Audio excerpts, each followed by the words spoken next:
A single breath. Inhale. We plummet from heaven through clouds that part like curtains, revealing the emerald amphitheater of rice terraces in perfect symmetry below. The morning sun backlights every blade of rice, turning the entire valley into liquid gold. Your brain does not process this as real. It processes this as a painting. But it is real, and you are falling into it.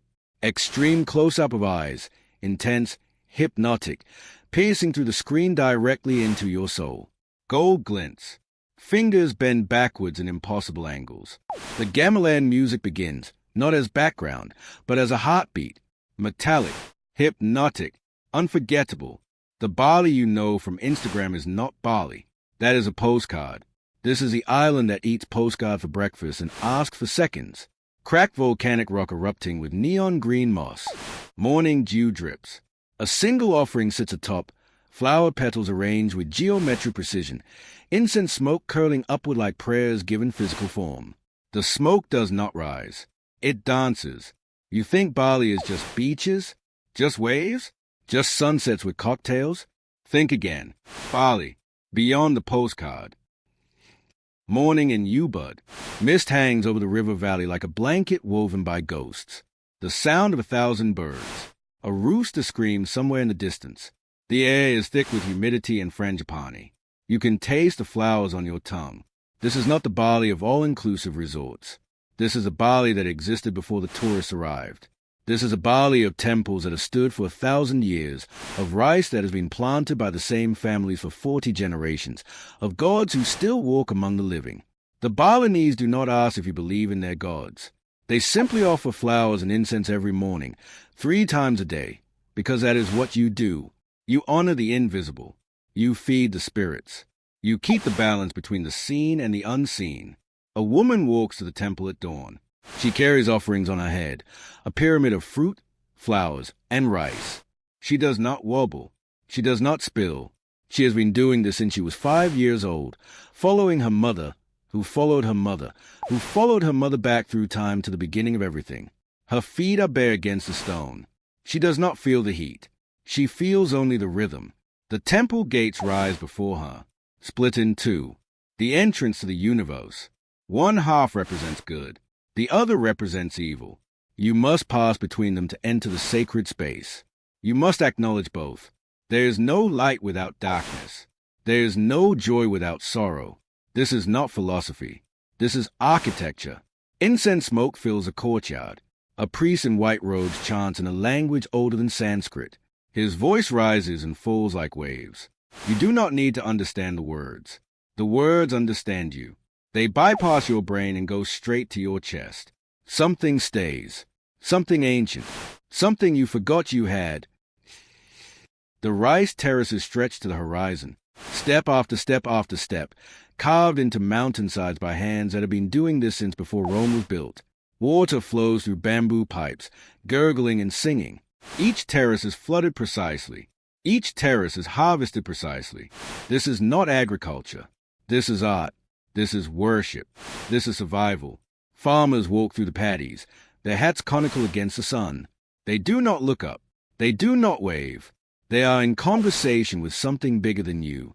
The rice speaks to them. The water speaks to them. The earth beneath their feet has been speaking for centuries. They are just listening. You walk through the terraces and you realize something. You are small, not in a bad way, in a freeing way. The world is bigger than your problems. The world is bigger than your worries. The world is just bigger, and you are just a person, standing in a place that has been standing for so much longer than you. And somehow, that makes everything okay. The forest at dawn. Monkeys swing through the canopy, their calls echoing like laughter. They watch you with eyes that understand more than they should. They are not pets. They are not zoo animals. They are the guardians of the temple. They have been here longer than the humans. They will be here long after the humans are gone. The jungle presses in on all sides. Vines hang like curtains. Orchids bloom in impossible colors. The air is thick with the smell of wet earth and decaying leaves and life, so much life you can barely breathe. This is not a place you visit. This is a place that visits you. It gets inside your skin.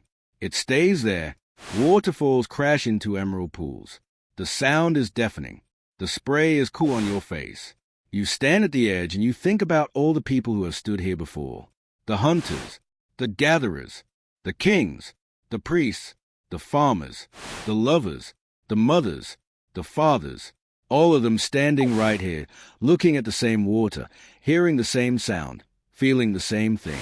You are connected to them. You are part of something. The volcano, Mount Agon, the navel of the world, the seat of the gods. She rises from the earth like a sleeping giant, her peak shrouded in cloud. The Balinese do not climb her lightly. They go only to pray. They go only to ask forgiveness. They go only to give thanks. She erupted in 1963. Thousands died. The villages below were buried in ash. The Balinese did not curse their god. They simply cleaned the ash and rebuilt, because that is what you do. The volcano gave life to the soil. The volcano took life with the ash. The balance must be maintained. The balance must always be maintained. You stand at her base and you feel the heat beneath your feet. She is alive. She is breathing. She is waiting. You are standing on something that could kill you at any moment, and yet you are not afraid, because she does not kill out of anger. She kills out of necessity. The earth moves. The earth erupts. The earth gives and the earth takes. This is not cruelty. This is nature. The beaches, not the ones you know, not Kuta, not Seminyak, the other ones, the hidden ones, the ones you have to climb down cliff to reach, the ones where the sand is black and the waves are so big they make your stomach drop. You stand on the edge and you watch the surfers drop into barrels that look like they could swallow them whole. They do not care. They are not thinking about death. They are thinking about the ride. The ride is everything. Fishermen pull their boats onto the shore. Their skin is leather. Their hands are calloused. They have been out since midnight, casting nets into the dark. They do not complain. They do not ask for more. They take what the sea gives and they go home. The sea gives. The sea takes. The balance must be maintained. The dance. The legong. The dance of the heavenly nymphs. Fingers bend back until they touch the wrist. Feet stamp in rhythm with the gamelan. Eyes dart left and right, faster than you can track. The dancer is not a person. The dancer is a vessel. The dancer is a channel. The dancer is possessed by something older than time. You sit on the ground. You watch. You feel the percussion in your chest. You realize you are crying. You do not know why, but something has been unlocked. Something has been opened. Something is flowing through you that has never flowed before. This is not entertainment. This is ritual. This is transmission. This is a God speaking through a human body. The dancer does not look at you. The dancer does not acknowledge you. The dancer is elsewhere. The dancer is in a place you cannot follow. But you can feel it. You can feel it in your bones. You can feel it in your blood. You are not watching a performance. You are witnessing a prayer. The market in Ubud. Chaos. Color. Noise. Smells that punch you in the face. Durian. Cloves. Incense. Fish. Flowers. Sweat. You cannot see clearly. You cannot think clearly. You are drowning in sensation. And you love it. You love every second of it. Vendors call out to you in English, in Indonesian, in Balinese. They smile. They laugh. They haggle. They are not trying to cheat you. They are playing a game that has been played for centuries. You name a price. They name a price. You meet in the middle. Everyone wins. Everyone walks away happy. This is not commerce. This is community. A woman sells sarongs. Her fingers are stained with dye. Her sarongs are the color of the sunset, of the volcano, of the rice terraces, of the sea. She wraps one around your waist and steps back to admire you. She nods. She approves. You do not buy it for the sarong. You buy it for the approval. You buy it because she smiled at you like she was proud of you. And you need that. You need to be seen. Sunset in Uluwatu. The sky is on fire. Orange, pink, red, purple, blue, all of them at once. All of them burning. The sun sinks into the sea like it is dying. But it is not dying. It will return tomorrow. It always returns tomorrow. That is the promise. That is the contract. The sun will rise. The sun will set. The sun will rise again. You can count on it. Monkeys run along the cliffs. They do not care about the sunset. They care about survival. They care about food. They care about their babies. They are not philosophers. They are not poets. They are just monkeys. And yet, watching them, you feel a kinship. They are also here. They are also living. They are also trying. And they are not complaining. They are not worrying about tomorrow. They are just being. A kekak fire dance begins in the temple. The chorus of men chant chak chak chak chak in rhythm. Their hands raise the sky. The fire illuminates their faces. The fire illuminates the whole cliff.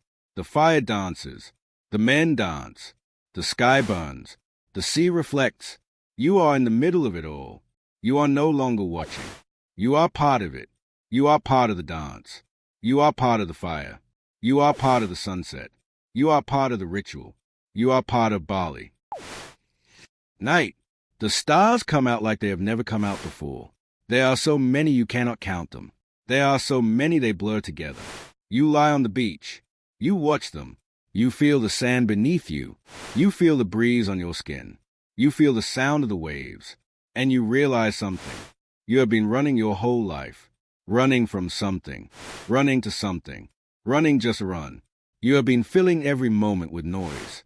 With distraction. With things that do not matter. And here, in this place, with nothing but the stars and the waves and the sound of your own breath, you stop. You stop running. You stop filling. You stop distracting. You just sit. And it is terrifying. And it is beautiful. Because for the first time in your life, you are not trying to be anywhere else. You are not trying to be anyone else. You are here. You are now. You are you. And that is enough. That is more than enough.